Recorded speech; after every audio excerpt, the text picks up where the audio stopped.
¿Alguna vez te has sentido pequeño frente a desafíos gigantes? ¿Como si tu vida estuviera limitada al mismo escenario, a las mismas redes vacías? Esa era la realidad de Pedro, un simple pescador de Cafarnaúm. Pero en un encuentro inesperado, fue transformado de un hombre común a uno de los mayores pilares de la fe. En este vídeo, exploraremos el camino de Pedro y descubriremos cómo pasó de la incertidumbre a convertirse en la roca sobre la cual se edificó la fe.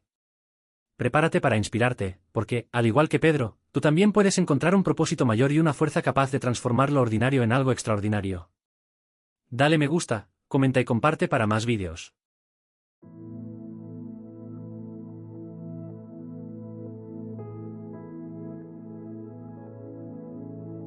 Simón era un hombre sencillo, como tantos otros de la región de Galilea.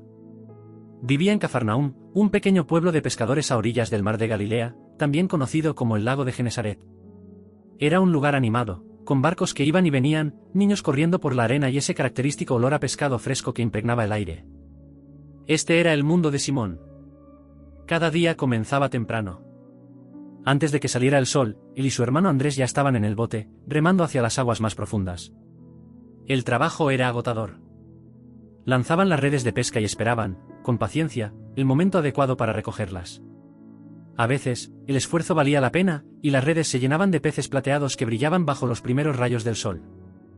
Pero había días en los que el lago parecía estar vacío, y regresaban a casa con poco o nada. Simón no era solo un pescador, también era un hombre de familia. Tenía una suegra, y como buen yerno, hacía todo lo posible por mantener su hogar. La vida era dura, pero la enfrentaba con determinación, sabiendo que la supervivencia dependía de su trabajo y de su habilidad en las aguas del lago. Cafarnaúm no era solo un lugar para pescar. Era una ciudad donde personas de distintas regiones se reunían para vender sus productos, contar historias y compartir noticias. Probablemente, Simón escuchaba rumores sobre un profeta llamado Jesús, que estaba ganando fama en la zona. Pero, como muchos hombres ocupados con las durezas del día a día, quizá no prestó mucha atención a esas historias al principio. Lo que Simón no sabía era que su vida común, marcada por redes, barcos y el viento que soplaba desde el lago, estaba a punto de cambiar de manera extraordinaria. El pescador de Cafarnaúm, con manos endurecidas por el trabajo, estaba a un encuentro de distancia de un llamado que lo transformaría para siempre. No imaginaba que su humilde rutina sería el inicio de un viaje que lo llevaría mucho más allá del horizonte que conocía. Pero en ese momento, Simón era solo eso, un pescador enfrentando otro día de trabajo en Cafarnaúm, sin saber que el más grande de los pescadores estaba a punto de entrar en su vida. Todo comenzó en un día aparentemente normal. Simón estaba inmerso en su rutina habitual, manejando redes de pesca y conversando con otros pescadores de Cafarnaúm. No sabía que su vida estaba a punto de cambiar radicalmente. Su hermano Andrés, que había pasado un tiempo escuchando las enseñanzas de Juan el Bautista, llegó hasta él con una noticia emocionante. Andrés, casi fuera de sí por la emoción, exclamó: «Simón, ¿hemos encontrado al Mesías?» Simón se detuvo por un momento. La palabra Mesías tenía un peso enorme para él y para cualquier judío. Representaba la promesa de liberación, el ungido de Dios que vendría a traer la salvación al pueblo de Israel. Pero, a pesar de esa importancia, probablemente miró a su hermano con cierto escepticismo. ¿Quién era este hombre que Andrés afirmaba que era tan especial? Sin saber exactamente qué esperar, Simón decidió acompañar a Andrés para conocer a ese tal Jesús. Cuando finalmente lo vio, ocurrió algo intrigante. Jesús, un hombre sencillo pero con una presencia que parecía iluminar cualquier lugar, lo miró directamente. No fue una mirada casual, fue como si Jesús lo viera completamente, como si conociera cada rincón de su ser, sus miedos, sus fallos, sus esperanzas. Entonces, sin que Simón pronunciara una sola palabra, Jesús dijo algo que jamás olvidaría: «Tú eres Simón, hijo de Jonás. Pero serás llamado Cefas, que significa Pedro, o roca». Fue una declaración audaz, salida de la boca de un hombre al que acababa de conocer. Pero esas palabras tenían un peso especial, como si llevaran un significado profundo que Simón todavía no alcanzaba a comprender. Imagínate lo que pasó por la mente de Simón en ese momento. Era solo un pescador, un hombre común, acostumbrado a una vida de duro trabajo. Y ahora, delante de él, estaba alguien que le decía que sería una roca, un pilar. ¿Pero qué significaba eso? ¿Por qué alguien como él sería llamado para algo tan grande? Aunque probablemente estaba confundido, Simón no rechazó la idea. Había algo en Jesús que lo atraía, algo que no podía ignorar. Era como si cada palabra de Jesús estuviera impregnada de autoridad, pero al mismo tiempo transmitiera amor y propósito. En ese primer encuentro, Simón aún no entendía del todo lo que estaba ocurriendo, pero algo en su interior le decía que su vida nunca volvería a ser la misma. Ese fue el inicio de una travesía que transformaría a Simón en Pedro, el hombre que se convertiría en uno de los discípulos más cercanos de Jesús. No sabía qué le deparaba el futuro, pero en ese momento había conocido a alguien que miró más allá de su apariencia humilde y vio el potencial de un líder, un hombre llamado a algo mucho más grande que redes y barcas. Era otra mañana en el mar de Galilea. El sol comenzaba a asomar en el horizonte, esparciendo tonos dorados sobre las aguas tranquilas, pero el corazón de Simón estaba pesado. Él y sus compañeros habían pasado toda la noche pescando, lanzando y recogiendo las redes sin descanso, pero los resultados eran desalentadores, ni un solo pez. Para un pescador, esto no solo significaba frustración, sino también la preocupación por cómo alimentar a su familia.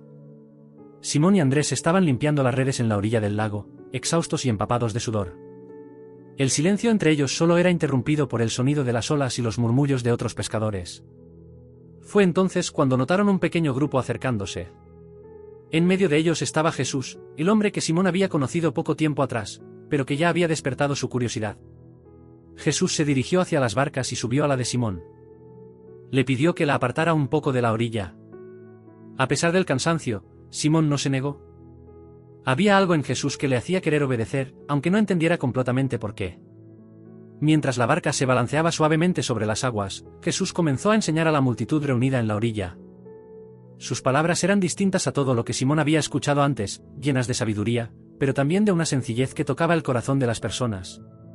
Cuando terminó de enseñar, Jesús se volvió hacia Simón y le dijo algo inesperado: avanza hacia aguas más profundas y echa las redes para pescar. Simón, aún fatigado, no pudo evitar suspirar.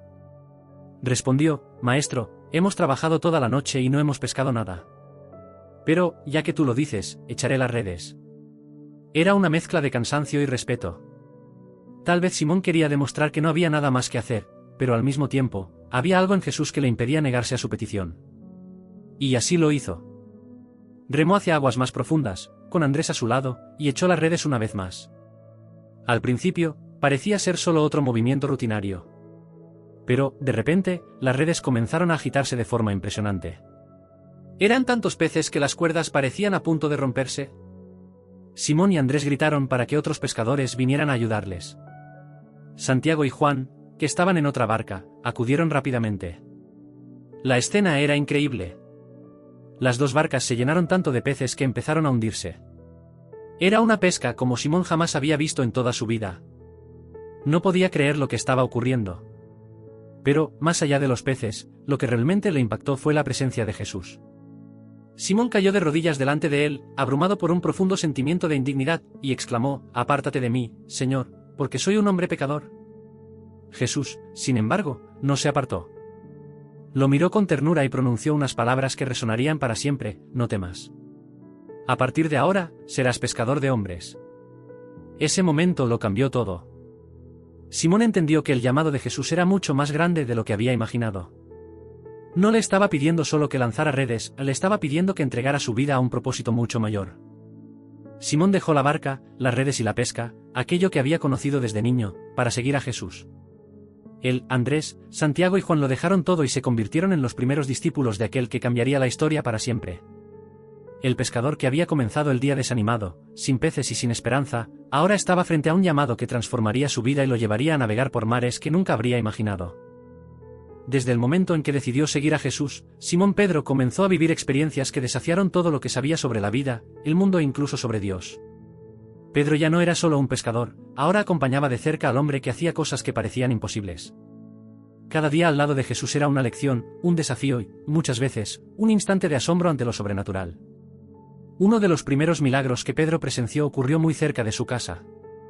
Su suegra estaba gravemente enferma, postrada en cama con fiebre alta. En esa época, una fiebre podía ser algo serio, incluso mortal. Cuando Jesús llegó a la casa de Pedro, se acercó a la mujer, tomó su mano y la fiebre desapareció al instante. Ella se levantó de inmediato y comenzó a atenderlos, como si nunca hubiera estado enferma. Pedro vio aquello con sus propios ojos. Era innegable, Jesús tenía autoridad incluso sobre las enfermedades. Pero eso solo era el comienzo. Pedro caminaba junto a Jesús por ciudades y aldeas, y dondequiera que fueran, multitudes lo seguían. Presenció cómo Jesús curaba a leprosos con un simple toque, devolvía la vista a los ciegos y hacía que personas incapaces de andar se levantaran y cargaran sus propias camillas. Cada milagro parecía transmitir un mensaje: Jesús no solo atendía las necesidades físicas de las personas, sino también sus corazones y sus dolores más profundos. Entre esos milagros, hubo momentos que quedaron grabados para siempre en la memoria de Pedro. Una de las escenas más impactantes ocurrió en una colina, cuando una multitud hambrienta de miles de personas lo siguió. Pedro estaba preocupado. No había suficiente comida para tanta gente, solo 5 panes y 2 peces que había llevado un niño. Pero Jesús, con calma, tomó los alimentos, dio gracias y comenzó a repartirlos. Pedro vio con sus propios ojos cómo el pan y los peces se multiplicaban mientras pasaban de mano en mano. Cuando todos terminaron de comer, todavía sobraron 12 cestas llenas. Otro momento extraordinario fue cuando un grupo de amigos llevó a un hombre paralítico ante Jesús. La casa donde estaban estaba tan abarrotada que no podían entrar. Decididos a encontrar una solución, los amigos abrieron un hueco en el techo y bajaron al hombre en su camilla justo frente a Jesús. Pedro quedó intrigado al escuchar las primeras palabras del maestro: tus pecados te son perdonados. Los líderes religiosos se indignaron: ¿solo Dios podía perdonar pecados? Pero Jesús, para demostrar que tenía autoridad tanto sobre lo físico como sobre lo espiritual, ordenó al hombre que se levantara. Y así lo hizo, caminando por primera vez en años. Pedro, más que nadie, estaba siempre cerca de Jesús, observando cada milagro y aprendiendo en cada paso. No era solo lo que Jesús hacía, sino cómo lo hacía, con compasión, paciencia y un amor que parecía incomprensible. Eso marcaba profundamente a Pedro. Pero quizá el milagro más grande que Pedro presenció fue el poder de Jesús sobre la muerte misma. En Betania, un hombre llamado Lázaro, amigo de Jesús, había muerto. Cuando Jesús llegó, Lázaro llevaba ya 4 días en la tumba. Pedro vio a María y Marta, las hermanas de Lázaro, llorando desconsoladas, y quedó impactado al ver que Jesús también lloraba, a pesar de saber lo que estaba a punto de hacer. Entonces, ante todos, Jesús llamó a Lázaro para que saliera de la tumba, y el hombre que había estado muerto salió, vivo. Cada uno de esos milagros moldeaba a Pedro. No era solo un espectador, sino un participante de algo mucho más grande de lo que podía comprender. Más que maravillas físicas, los milagros de Jesús señalaban algo más profundo, la revelación de quién era él realmente. Para Pedro, cada acto sobrenatural era un paso más hacia la certeza de que Jesús no era solo un maestro o un profeta, era el propio Hijo de Dios. Estas experiencias no solo alimentaban su fe, sino que también lo preparaban para la gran misión que estaba por venir. Pedro aún no entendía completamente el papel que tendría en el futuro, pero sabía algo con certeza: caminaba al lado de alguien que tenía el poder de transformar vidas, y el mundo. Hemos llegado al final de la primera parte del vídeo. Comenta si te impactó el vídeo. No olvides darle me gusta y compartir el vídeo. Hasta la siguiente parte.